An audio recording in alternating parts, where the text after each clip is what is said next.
바로 젊은이들이 미래를 책임질 사람이라는 의미에서 그 미래는 현재 존재하고 있는 것과 마찬가지라고 하는 것입니다. 따라서 미래를 생각하는 시대일수록, 사회일수록 젊은이들의 중요성은 더 강조됩니다. 스위스에서 주중에 이곳까지 다녀가려고 하면 밤낮이 2번을 바뀝니다. 대단한 강행군입니다. 그럼에도 불구하고 제가 온 것은 역시 한 가지 이유 때문입니다.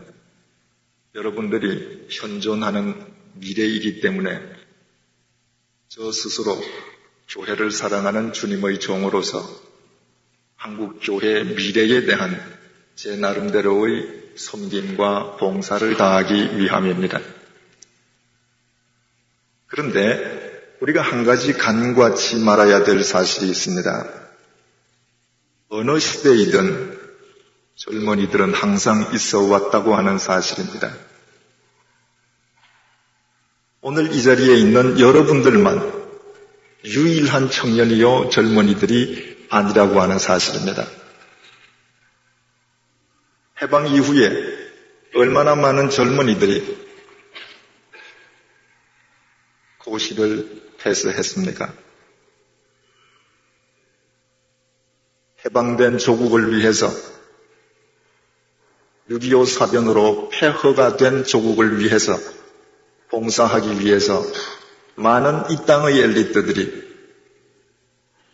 고시를 거쳐 공직자가 되었습니다. 그러나 날이 갈수록 이 사회는 부패했습니다. 총체적으로 부패해 있습니다. 부패하지 않은 곳이 없습니다. 이유는 왜입니까? 분명히 그때도 젊은이들이 있었고 그 젊은이들도 나라와 조국을 위해서, 민족을 위해서 봉사하겠다고 결심했음에도 불구하고 왜 이렇듯 이 사회는 부패의 일변도입니까? 현존하는 미래로서 자신들을 가꾸지 못했기 때문입니다. 현존하는 미래로서 미래를 대비하지 못했기 때문입니다. 교회 역시 마찬가지입니다. 20세기 초에 신학교가 이 땅에 세워진 뒤에 신학도들이 없었던 적이 없습니다. 항상 신학교는 여러분들처럼 열정을 가진 젊은이들로, 청년들로 가득 차 있었습니다. 그런데 오늘 한국 교회의 특징은 무엇입니까? 불량주의, 기복주의, 심각한 분열과 대립, 반목. 세계 교회가 안고 있는 모든 교회가, 문제가 한국 교회 속에 고스란히 다 들어 있습니다. 매 시대마다 수없이 많은 신학도가 있었음에도 불구하고 오늘 왜 한국 교회는 이처럼 문제의 도가니 속에 빠져 있습니까? 신학교를 거쳐갔던 그 수없이 많은 젊은이들이, 청년들이 현존하는 미래로서 자기 자신에 대해서 책임을 다하지 못했기 때문입니다. 사회가 어지러운 곳일수록 청년들의 중요성이 더 강조됩니다. 정말 청년들에 의해서 역사가 흘러감과 아울러 시대가 새로워지기를 바랄수록 청년과 젊은이에 대해서 더 많은 사람들이 기대를 갖습니다. 중요한 것은 그처럼 청년들의 기대치가 큰 사회일수록 병리로부터 떠나지 못한다고 하는 사실입니다. 청년들이 이 사회를 이끌어 나아갈 주역이 될 때가 되었을 때에는 이미 사회의 모든 격리 형상에 익숙한 사람이 되어 있는 것입니다. 그래서 더 이상 사회를 새롭게 하지 못한 채 오히려 사회의 부조리를 더 유발하는 원인 제공자로서 살아가지 못하게 되는 것입니다. 여러분들이 보실 때에도 저것이 과연 교회인가? 아니면 저것은 기업인가? 혹은 저기는 구타는 사당인가? 이렇게 비판적으로 보는 교회가 있을 수 있을 것입니다. 저분은 과연 목사님이신가? 아니면 기업의 총수이신가? 아니면 무당인가? 그렇게 생각하는 분도 분명히 있을 것입니다. 문제는 여러분들이 그렇게 비판적으로 보는 그분들 역시 신학교 다닐 때는 여러분들처럼 순수한 열정을 지니고 있었을 것이라고 하는 사실입니다. 그러나 사회가 병들어 있을수록, 교회가 병들어 있을수록 그 병든 사회의 조류를 뛰어넘기가 그만큼 어렵다는 것을 절감해야 합니다. 문제가 많이 있을수록 그 문제에 있는 사회의 틀을 극복해서 생각하기가 어렵다는 것입니다. 그래서 자신도 모르게 그 모든 부조리에 대해서, 병리 현상에 대해서 익숙해져 가다가 어느 날인가는 똑같은 사람으로 바뀌어져 가게 되는 것입니다. 종교학에서 고등 종교와 하등 종교를 구분하는 분기점이 있습니다. 한 종교에 자기 부인이 있느냐 없느냐가 분기점입니다. 굿하는 무당도 자기 부인을 합니다. 굿을 할 때에는 무당이 남자이든 여자이든 부부관계를 갖지 않습니다. 자신을 정결하게 합니다. 소위 그들이 부정하다고 생각하는 것은 절대로 만지지도 않습니다. 그러나 무당이 행하는 그 자기 부인이라고 하는 것은 자기 욕구를 위한 자기 부인인 것입니다. 종교학에서 말하는 고등 종교에 과연 자기 부인이 있느냐라고 말을 할 때에 그 자기 부인은 영원한 가치를 위한 자기 욕망의 부인이 있느냐 이것입니다. 그 종교가 추구하는 진리를 위해서 인간의 욕망이 부인된다면 고등 종교로 봅니다. 그러나 자기 부인이 있는 것 같은데 실은 자기 욕망의 강화만 있는 것, 그 형태가 무엇이든지 간에 그것을 가리켜서는 하등 종교라고 부릅니다. 회교, 그들이 믿는 영원한 가치를 위한 자기 부인이 있습니다. 불교 있습니다. 기독교 있습니다. 다 고등 종교로 종교학에서는 분류합니다. 그런데 이 고등 종교가 타락할 때 어떤 종교이든지 상관없이 나타나는 공통적인 현상이 있는 것으로 진단합니다. 첫째로 고등 종교가 타락하면 성직자가 급증합니다. 고려 불교가 타락했을 때에 온 고려 천지가 스님 천지였습니다. 티베트의 라마 불교가 타락했을 때에 티베트 전 남자의 70%가 성녀였습니다. 79년도에 팔레비를 몰아낸 뒤에 회교 최고 성직자였던 호메니이가 이란의 실질적인 통치자, 그가 새로운 황제가 되었습니다. 그 이후에 이란은 회교 성직자가 넘쳐났습니다. 캐톨릭이 부패했을 때에 신부들이 넘쳐났습니다. 왜 고등 종교가 타락할 때에 첫 번째 나타나는 현상이 성직자의 급증인가? 이유는 한 가지입니다. 자기 부인이 없어졌기 때문입니다. 자기 부인을 행한다라고 하는 것은 말처럼 쉬운 것은 아닙니다. 그것은 부도의 길입니다. 모든 사람 앞에서 본으로 살아가는 삶입니다. 만약에 자기 부인이 바르게 이루어지는 종교라면 성직자가 급증할 수가 없습니다. 그러나 성직자가 급증했다라고 하는 것은 자기 부인은 간 곳 없고 성직자가 좋은 직업이 되었다는 증거가 되는 것입니다. 여러분들이 읽은 분이 있으리라고 생각합니다마는 프랑스 스탄달이 지은 적과 흑이라고 하는 소설의 주제가 바로 이 이야기입니다. 당시 모든 유럽의 청년들은 적이냐 흑이냐를 놓고 고민했습니다. 적이라고 하는 것은 추기경의 성입니다.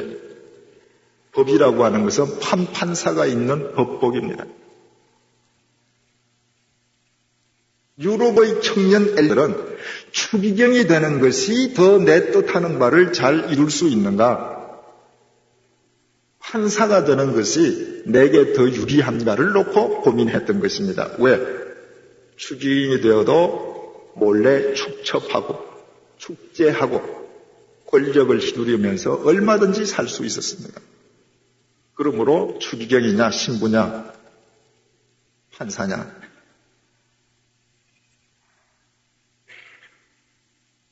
고등 종교가 타락하면 나타나는 두 번째 현상은 종교기관의 급증이라고 합니다.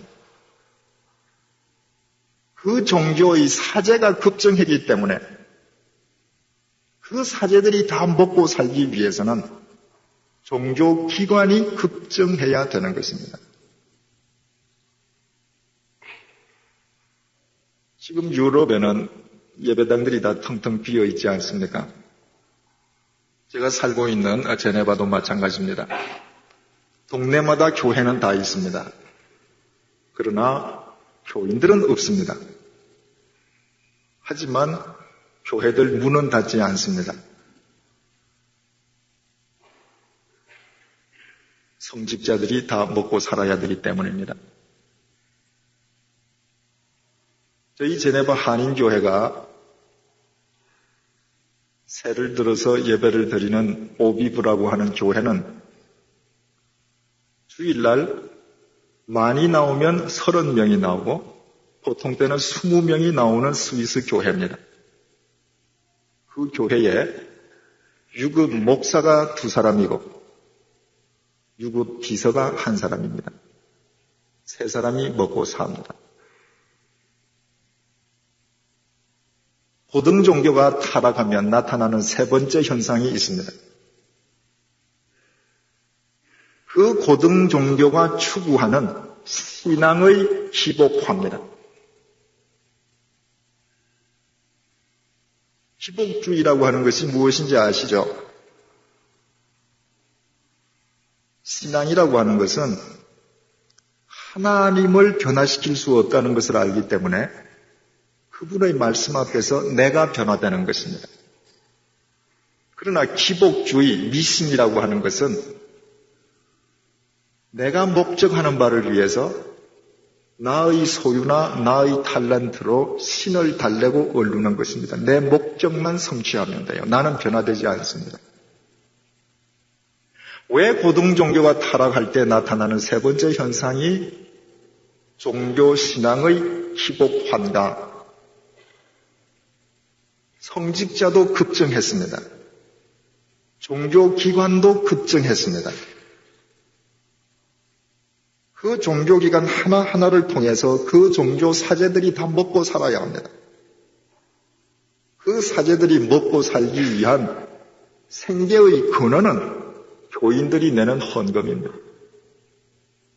따라서 내가 먹고 살기 위해서는, 내가 뜻하는 바를 행하기 위해서는 내가 몸담고 있는 종교기관으로부터 교인들이 떨어져 나가면 안 됩니다. 어떻게 하든 그들을 붙잡고 있어야 합니다. 그러므로 신앙은 기복주의화로 흐를 수밖에 없는 것입니다. 심오한 철학적 진리를 가지고 우리 한국인의 정서와 인격에 지대한 영향을 미쳤던 불교가 고려시대에 타락하면서부터 희복주의화 되어버렸습니다. 그래서 심지어는 요즘 점쟁이 집에도 불상이 있습니다. 불교와는 아무런 상관이 없습니다. 그러나 한국 사람들에게 있어서 요 근래에 불교하면 점쟁이 집에 있는 불상을 더 먼저 떠올립니다.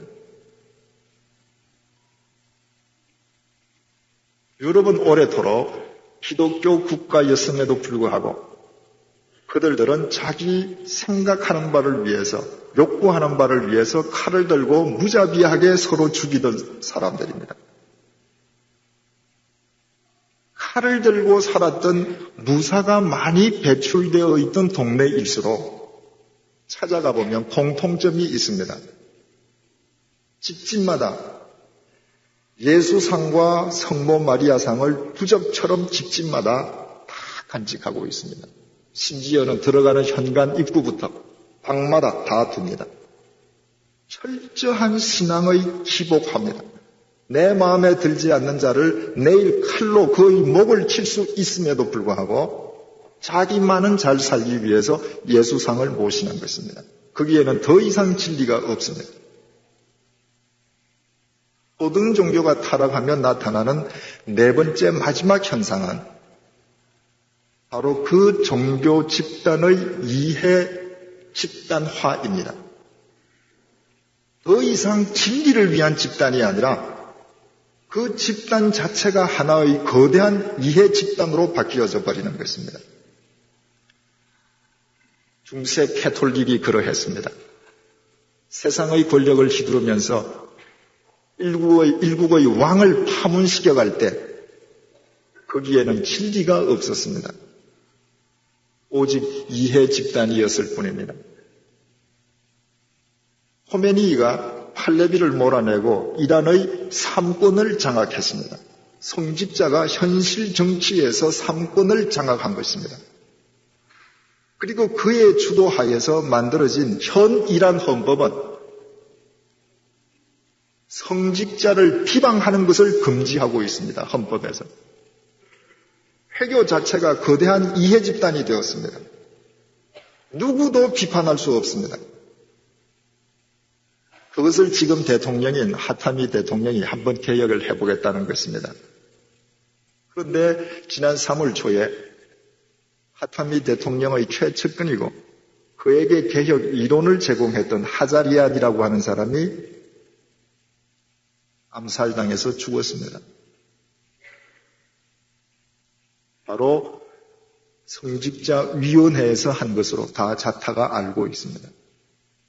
이란은 모든 경찰 조직, 모든 정보 조직이 성직자위원회의 관할 속에 있습니다. 하나의 거대한 이해 집단으로서 조금만이라도 해가 되는 사람이 있으면, 단체가 있으면 가차없이 제거하는 것입니다. 이상과 같이 고등 종교가 타락할 때 나타나는 이 네 가지 현상의 관점에서 오늘 우리 한국 교회를 한번 진단을 해보십시다. 고등 종교가 타락할 때에 첫 번째로 성직자가 급증한다고 했습니다. 지금 대한민국에 있는 모든 교파가 갖고 있는 신학교에 있는 학생들의 총 숫자는 대한민국을 제외한 세계 모든 나라의 신학생 숫자보다 더 많다는 통계를 본 적이 있습니다. 미국에 가면 큰 교회마다 신학교를 경영하고 있습니다. 미국 현지 신학교를 졸업하는 신학생들의 숫자도 엄청납니다. 파리 남쪽에 엑상프로방스 지방에 가면 세계적으로 잘 알려져 있는 개신교 신학교가 있습니다. 그 신학교의 신학생 수는 30여 명에 불과합니다. 남미에 가면 하나님은 당신을 부르십니다라는 손가락을 가리킨 포스터로 성직자들을 모집합니다. 한국은 넘쳐납니다. 이것이 하나님의 은혜인지 아니면 소위 고등 종교가 말하는 교회 타락의 한 요인인지 우리 스스로 심각하게 생각해 보아야 합니다. 홍수가 나면 온 사방이 물입니다. 그야말로 물난리입니다. 앞에도 물이요, 뒤에도 물이요, 옆에도 물입니다. 그런데 홍수가 나서 온 사방이 물이면 마실 물이 없어집니다. 온 천지의 신학교 학생들이요, 신학교요, 목사요, 성직자인데 교인들은 믿을 만한 목사님이 없답니다. 이사를 가는 교인들에게 있어서 제일 고민은 어떤 교회를 선택해야 되느냐는 것입니다. 고등종교가 타락하면 나타나는 두 번째 현상은 종교기관의 급증이라고 했습니다. 이 관점에서 우리 한국 실태는 어떻습니까? 한국 교회의 역사는 끊임없는 분열의 역사입니다. 수요와 공급의 원칙에서 당연한 수순일 뿐입니다. 목회자가 급증한 만큼 교회는 늘어날 수밖에 없게 되어 있지 않습니까?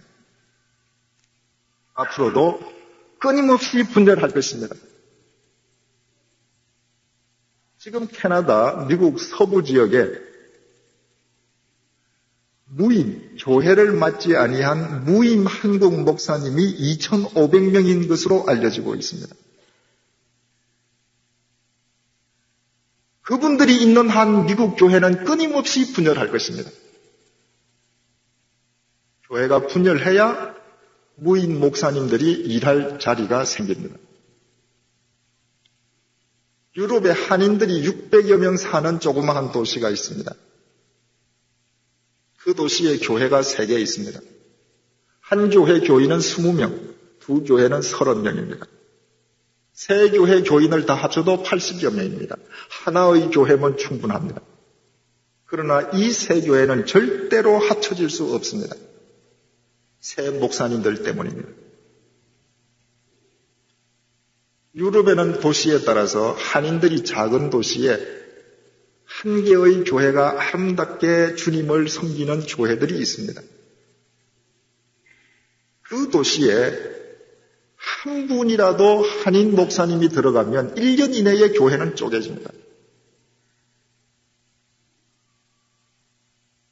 고등종교가 타락하면 나타나는 세 번째 현상은 신앙의 기복주의화라고 했습니다.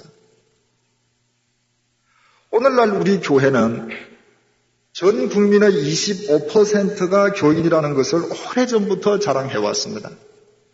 4사람 스쳐 지나가면 한 사람은 교인입니다. 그럼에도 불구하고 이 나라의 부패와 악은 감소되기는커녕 총체적으로 부패했다고 모든 사람들이 개탄합니다. 그 한 가지로서 대한민국 국민의 4분의 1을 차지하는 한국 그리스도인들의 신앙이 얼마나 기복주의화되어 있는가, 사회 정의와 진실, 진리와는 얼마나 거리가 먼가는 여실히 입증되고 있습니다. 한국 교회를 잘 알고 한국에도 여러 번 방문한 한 유럽 목사님이 이런 얘기를 했습니다. 한국 교인은 3가지밖에 모르더라. 첫째, 하나님. 둘째, 자기 자신. 셋째, 돈. 굉장히 잘 보신 것 같습니다. 한국 교인은 누구보다도 하나님을 열심히 섬깁니다. 새벽부터 섬깁니다. 그러나 지극히 이기적입니다. 내 가족 외에는 모릅니다. 오늘 당신을 섬깁니다, 봉사하자라고 열심히 하지만 내일 내게 해가 되면 그 상대가 목사든 장로든 집사든 평신도이든 미련 없이 등을 돌립니다. 나만 압니다. 세 번째, 돈입니다. 그렇다면 여러분들, 무당을 찾아가서 구슬하는 사람들과 무슨 차이가 있습니까? 무당을 찾는 사람이 아는 것도 3가지밖에 없습니다. 그 무당에게 임해 있는 귀신, 그 귀신을 이용해서 나의 욕구, 돈, 이 세 가지입니다. 잘 알려진 한 대형 교회가 서울 시내 여러 곳에 지성전을 세웠습니다. 한때 강남의 지성전에도 많은 강남 사람이 그 성전에 등록을 하고 예수님을 믿었습니다. 시간이 경과하면서 교인들이 깨어나기 시작했습니다. 아, 신앙이라고 하는 것은 이런 게 아니구나. 나를 뛰어넘는 것이구나. 그 의식이 확대되기 시작하면서부터 강남 성전에 있던 교인들 중에서 여러분들이 그 성전을 떠나서 정말 교회다운 교회라고 생각하는 데를 찾아다니면서 새롭게 신앙생활을 하기 시작했습니다. 아마 그 교회 담임 목사님께서 위기감을 느끼셨던 것 같습니다.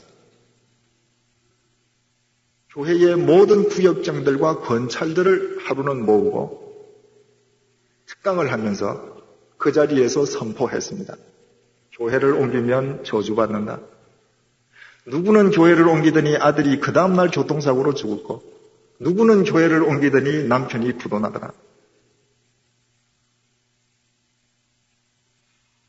신앙을 철저하게 개인의 입신 명달, 부귀영화 차원으로 격화시키는 것입니다. 제가 서울에서 교회를 섬길 때에 저희 교회에 신앙 상담 전화가 있었습니다. 상담하시는 요원들이 대답하기 어려울 때 저한테 전화를 받고 줍니다. 상담 요원들이 전화하기 어려워하는 그 내용 중에 가장 많은 게 뭔지 압니까? 목회자에 대한 것입니다. 목회자의 불륜, 목회자와 돈, 목회자의 거짓말,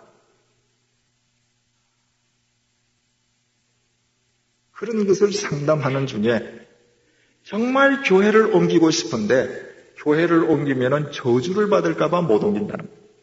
그런 교회일수록 교회를 옮기면 저주받는다고 가르칩니다. 저는 그런 상담 전화를 받으면 주저없이 대답했습니다.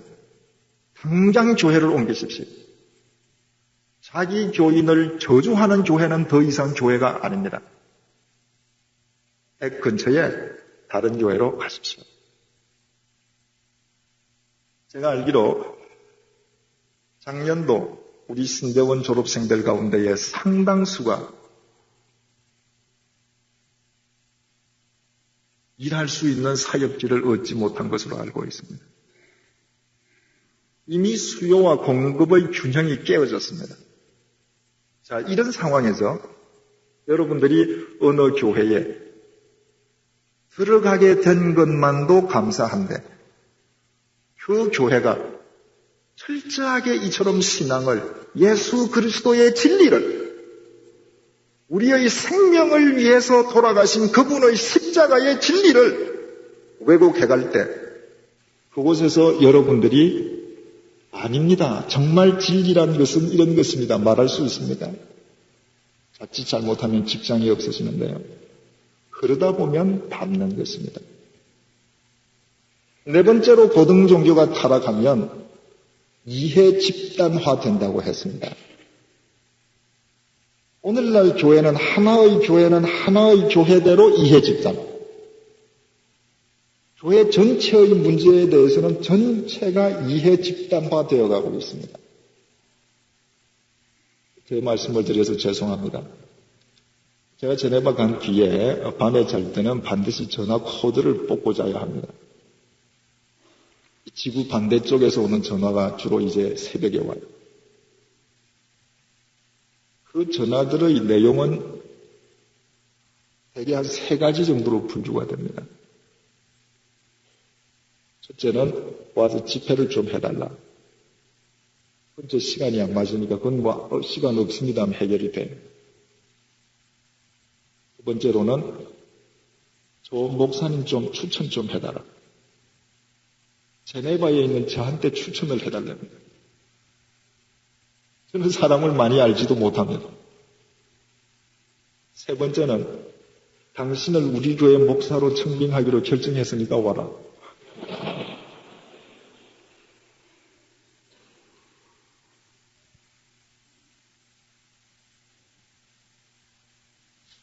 여러분, 저는 제네바 한인교회를 담임하고 있지 않습니까? 기한을 정해놓고 합니다. 지금 당장 오라는 거예요. 안 간다고 그러면 온다고 그랬다라고 말도 허위로 이야기를 합니다. 기업에서나 있을 수 있는 일, 정치 집단에서나 있을 수 있는 일들이 교회에서 일어납니다. 내 교회를 위해서라면 당신은 얼마든지 저 교회, 그 교회 버려두고 오라는 것입니다. 그것이 과연 우리 성경적인 사고방식이라고 할 수 있습니다. 한국 정부가 교회 재산에 대해서 재산세를 부과할까? 성직자에 대해서도 갑근세를 내게 할까? 하면 교회는 집단적으로 성명세를 냅니다. 이해 집단입니다. 대한민국 헌법에 대한민국 국민은 납세의 의무가 있다고 되어 있음에도 불구하고 세금 내는 문제에 대해서는 거부하는 사람들이 많습니다. 그리고 성명서를 내야 돼요. 여러분, 2년 전에 미 국세청이 미국에 있는 100여 개 인종들 가운데에서 장사를 하면서 가장 탈세를 많이 하는 민족으로 통계를 뽑았는데 첫 번째가 한인입니다. 호주 국세청에서 호주에 이민 온 외국인들의 모든 세금 납부 실태를 조사해서 발표한 탈세 1위가 역시 한국 사람입니다. 아르헨티나, 브라질 마찬가지입니다. 저는 한국 교회의 성직자들이 교회가 스스로 세금을 납부하지 아니하고는 이 나라의 탈세는 절대 건전 안 된다고 생각하고 있습니다. 목사가 세금을 안 내고 교인들에게 탈세하지 말라고 설교할 수 있습니까?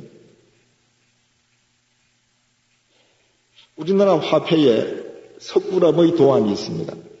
다보탑의 도안도 있습니다.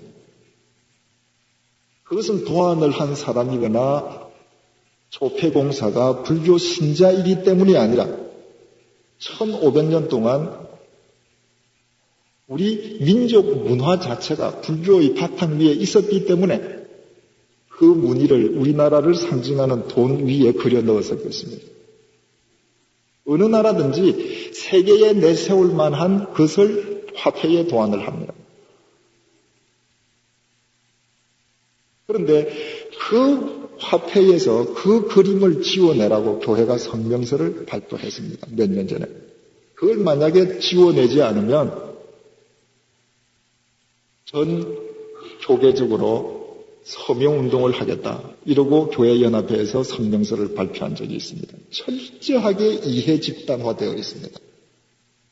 믿지 아니하는 사람들이 그런 모습의 교회를 보고 무엇을 생각할 것인가? 이해 집단으로 생각할 것인가? 진리를 위한 진리의 전호로 생각할 것인가? 생각할 부분이 많습니다. 고등종교에서 나타나는 4가지 현상을 한국 교회에 적용해보면 그대로 적용이 됩니다. 그것을 그대로 적용할 수 있다고 하면 한마디로 한국 교회는 철저하게 부패했다고 말할 수 있습니다. 정치가 썩었다라고 말함에도 불구하고 정치인들은 썩었다는 것을 실감하지 않습니다. 모든 사람들이 국회의원을 불신하고 있음에도 불구하고 국회의원들은 오늘도 금배지를 달기 위해서 혈안이 되어 있습니다. 기업인이 정신 차려야 된다고 얘기를 하지만 기업인들의 모임인 정경련은 다른 생각입니다. 사회는 교회가 썩었다고 얘기를 합니다. 심지어는 교인들마저도 교회가 썩었다라고 얘기를 합니다. 신학생들도 그런 얘기를 합니다. 그러나 자기 문제로 받아들이지 않습니다. 분감합니다. 목회자가 교인들에게 신방을 하고 개인적으로 신방 사례비를 받는 나라가 대한민국입니다.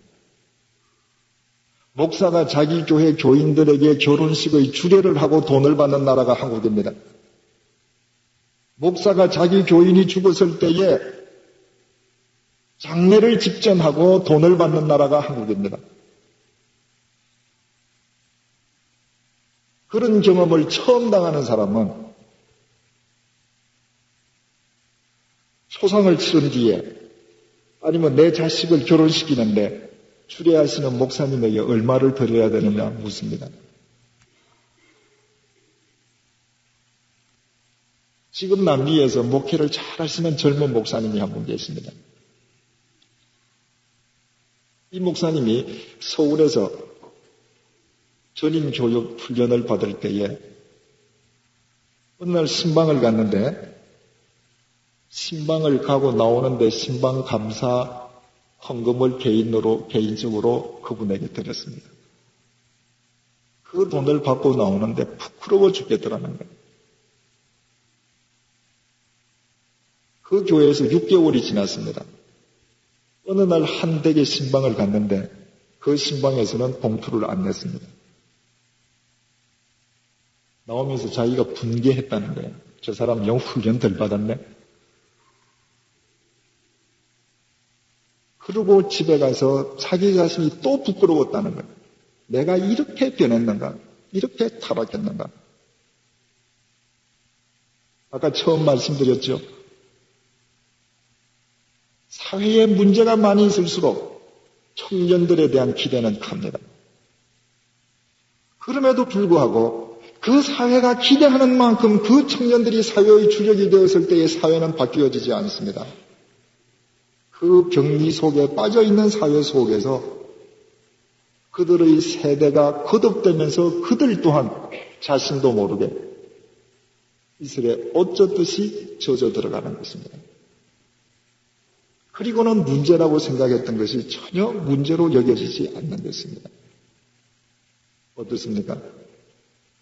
여러분들께서 신학교를 졸업하시면 한국 교회의 현존하는 미래로서 여러분들이 졸업했다는 것만으로 한국 교회가 새로워질 수 있습니다.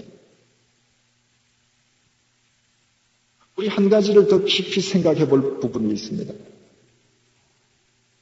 모든 분야에 천재가 존재합니다. 음악, 미술, 바둑, 수학, 화학. 모차르트는 5살 때에 작곡도 했대죠. 천재 기사 이창호 어릴 때부터 천재였지 않습니까? 각 과학원에 10대, 20대 초반에 박사들이 수두룩하지요, 그죠? 그런데 천재가 배출되지 못한, 앞으로도 천재가 배출될 수 없는, 10대 천재가 배출될 수 없는 분야가 있습니다. 문학입니다. 세계 어느 나라를 막론하고 10대 시인이 없습니다. 10대 소설가가 없습니다. 도스토옙스키가 그렇게 뛰어난 천재적인 재능을 가지고 있지만 그의 모든 소설들은 30대 것입니다. 우리를 감동시키는 소설들은. 왜 문학만은, 왜 소설과 시만은 10대 천재가 불가능합니다. 문학은 인간을 다루는 것이고 인간의 삶을 다루는 것입니다. 그러므로 삶의 경험과 경륜이 없이는 불가능합니다. 10대 청년이, 소년이 아무리 머리가 뛰어나도 삶의 경험이 없이는 시는 쓸 수 있지만 우리의 심금을 울리지 못합니다. 소설을 쓸 수 있지만 우리에게 좌표가 되는 소설을 쓸 수 없는 것입니다. 목회에도 천재 목회란 있을 수가 없습니다. 목회 역시 대상은 인간이요 인간의 삶이기 때문입니다. 폴 틸리는 철학은 철저하게 대상을 객관화시키는 것이기 때문에 철학자는 대상으로부터 가능한 멀리 떨어져 있어야 되지만 신학과 목회라고 하는 것은 대상과 자신을 일치시키지 않으면 안 된다고 했습니다. 그것을 그는 existential attitude라고 불렀습니다.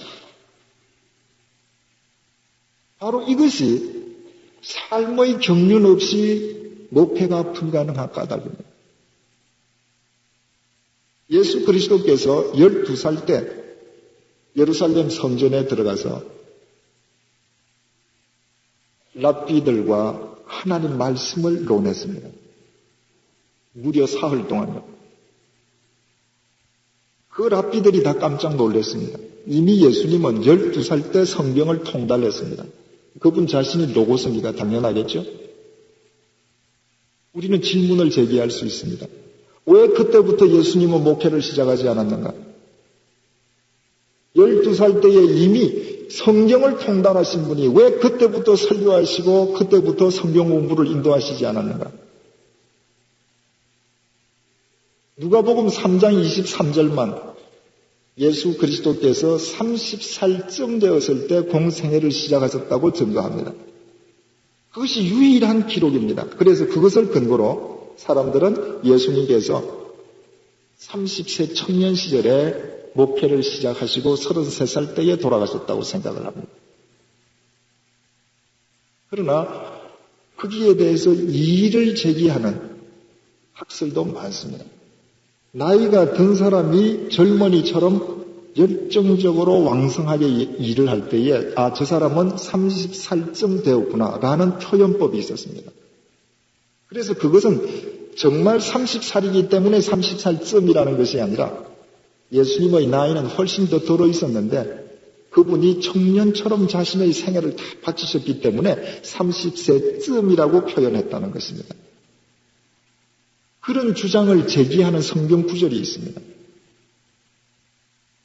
요한복음 8장을 보면 예수 그리스도께서 유대인들에게 51절을 통해서 이렇게 말씀하셨습니다. 진실로 진실로 너희에게 이르노니 사람이 내 말을 지키면 죽음을 영원히 보지 아니하리라.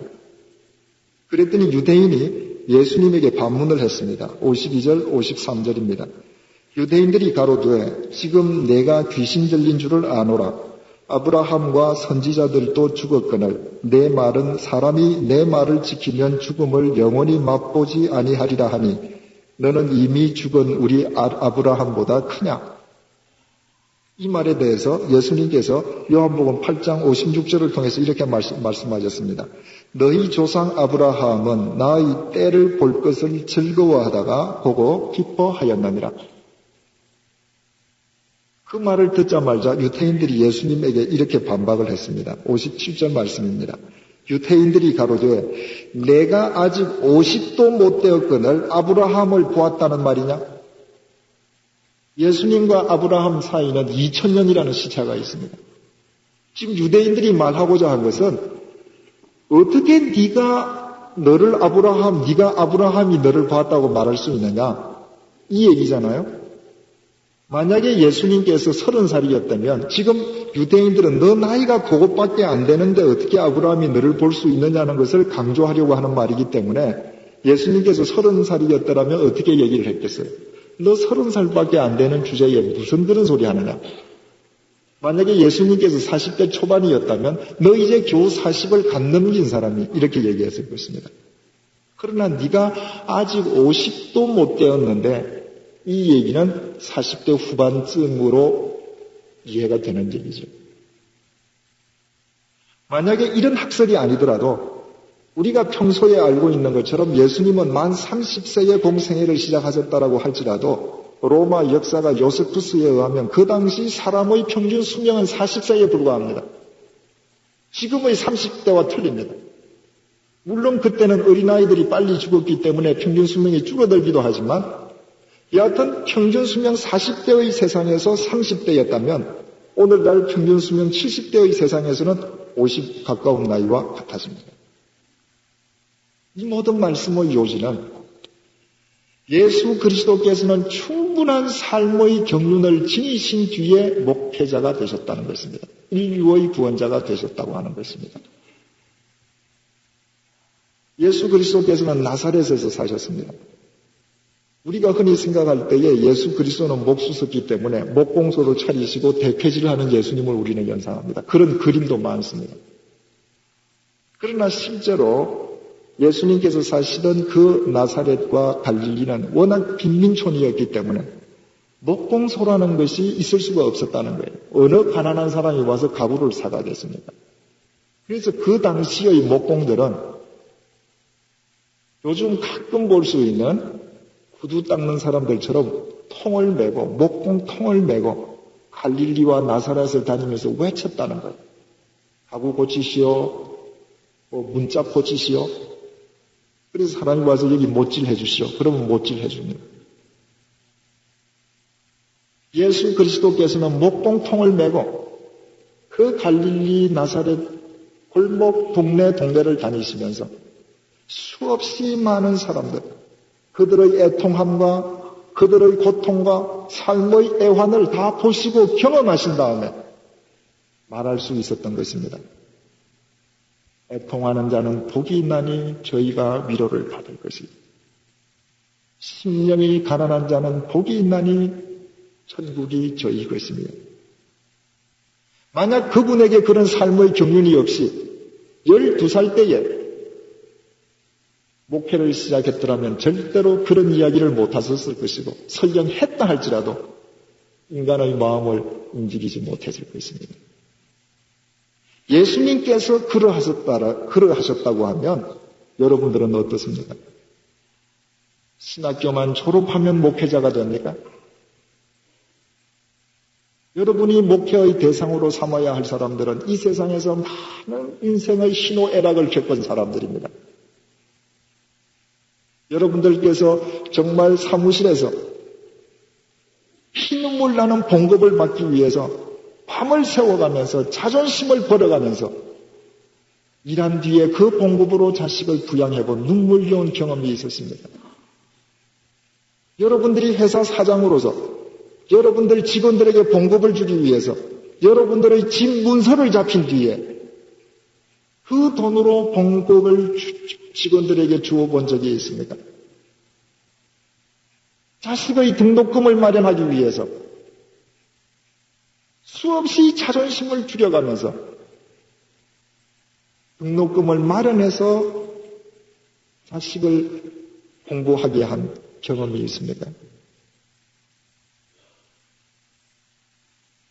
오늘 성경 본문에 사울이라고 하는 청년이 등장합니다. 이 청년이 있을 때에 유대교가 어떠했습니까? 고등 종교가 타락하는 관점에서 볼 때 철저하게 타락해 있었습니다.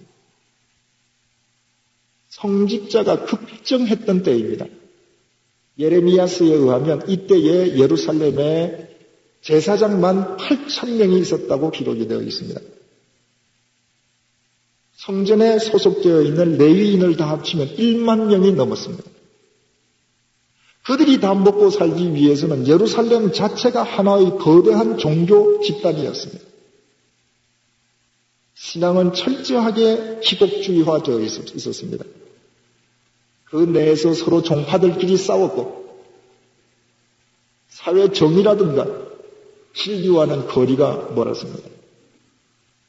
철저하게 이해 집단화되어 있었습니다. 그들의 종교 집단에게 위해를 가하는 세력은 가차없이 제거했습니다. 그래서 예수 그리스도도 못 박았습니다. 바로 그때의 청년 사울이 있었습니다. 그는 젊은이였습니다. 태어날 때부터 로마 시민권을 갖고 있었습니다. 높은 학력을 갖고 있었습니다. 유복한 집안의 소생이었음을 알 수 있습니다. 그는 자신이 경험해본 것 이외에 자신이 아는 것 위에는 모두 다 부정했습니다. 왜 갈릴리의 가난한 사람들이 예수 그리스도를 구주로 믿는지 인정하려고 하지 않았습니다. 그 나름대로 봉사와 섬김이 없었습니까? 있었습니다. 오늘도 대제사장으로부터 허가장을 받아서 그리스도인을 색출하러 갑니다. 그는 철저하게 제사장을 섬겼습니다. 그러나 그가 섬겼던 것은 성경이 말하는 섬김이 아니라 이에 집단 속에서 자기들끼리의 섬김이었습니다. 그가 봉사했던 것은 그릇된 자기 신념에 대한 봉사였습니다. 소설가 이청준 씨가 쓴 소설 중에 당신들의 천국이라는 것이 있습니다. 소록도에 나환자들 수용소에 조백헌 대령이라는 사람이 가서 그 섬을 천국으로 일구기 위해서 거기에 있는 나환자들을 동원해서 대역사를 펼쳐가는 얘기입니다. 그때 거기에 있는 나환자들은 당신들의 천국이라고 그랬습니다. 이건 우리 천국이 아니라 너의 천국이라는 것입니다. 사울의 섬김과 봉사는 당신들의 천국에서의 당신들만을 위한 봉사와 섬김이었습니다. 그 결과는 뭐였습니까? 본문 4절을 보니까 예수 그리스도의 대적자로 나타났습니다.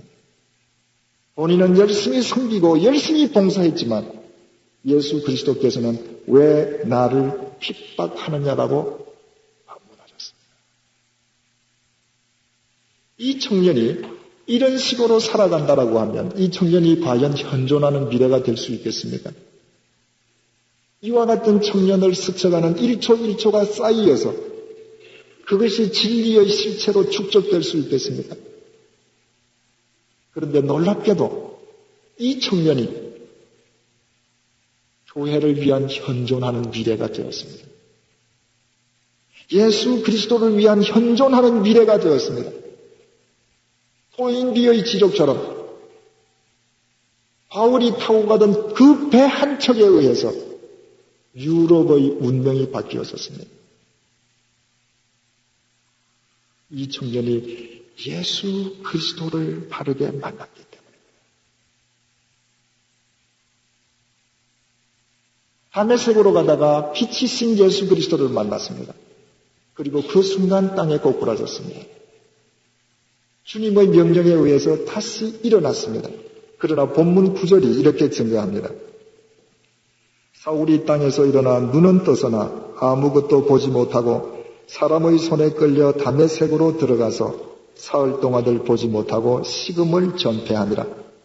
일어섰음에도 불구하고 세상을 볼 수가 없었습니다. 마실 수도 먹을 수도 없었습니다. 예수 그리스도를 바르게 만나고 보니 이제 끝까지 자기가 살아오던 자신의 삶이라고 하는 것은 볼 가치도 없었습니다.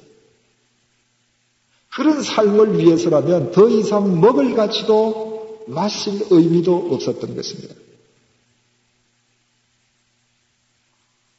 사울은 그동안 병폐 속에 빠져있던 부조리에 빠져있던 유대교에 익숙해 있던 모든 눈을 이날 보였습니다. 그의 모든 사고를, 그의 모든 인식을 이 다메섹에서 버렸습니다.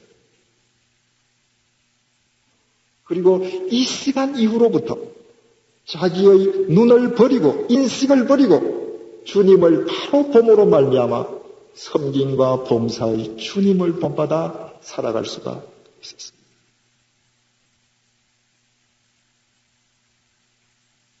라이오스 왕을 죽였던 오이디푸스 왕은 당시의 관례를 따라서 테베의 왕자 자리에 앉고 그 왕비였던 이오카스테를 자신의 아내로 삼았습니다. 그러나 얼마 지나지 않아서 자신이 죽였던 라이오스 왕은 자기 친아버지요, 자기가 데리고 동침했던 여인은 자신의 친어머니라는 사실이 발견되었습니다. 친어머니 이오카스테는 수치를 이기지 못해서 스스로 목매어서 자살했습니다. 오이디푸스는 내 아버지도 알아보지 못하고 내 어머니도 알아보지 못한 눈이라면 이것이 무슨 필요 있는가? 자기의 두 눈을 뽑았습니다. 여러분, 사람이 생눈을 뽑는다고 하는 것은 얼마나 고통스럽겠습니까? 의식을 잃었습니다. 의식이 회복되었을 때 오이디푸스가 외친 첫 마디가 이러했습니다. 오 빛이여. 눈이 없는 사람이 빛을 외쳤습니다. 주위에 있는 사람들이 물었습니다. 대왕이시여, 무슨 의미입니까?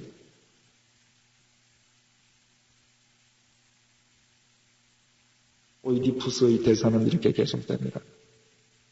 세상의 눈을 가진 그대들은 이 빛을 보지 못하리. 세상의 눈을 가진 그대들은 이 빛을 알지 못하리. 여러분, 세상에 익숙한 눈을 버림으로 빛을 볼 수 있습니다. 여러분들의 이 사흘 동안은 집회 기간이 하늘색의 사울의 사흘 기간이 된다면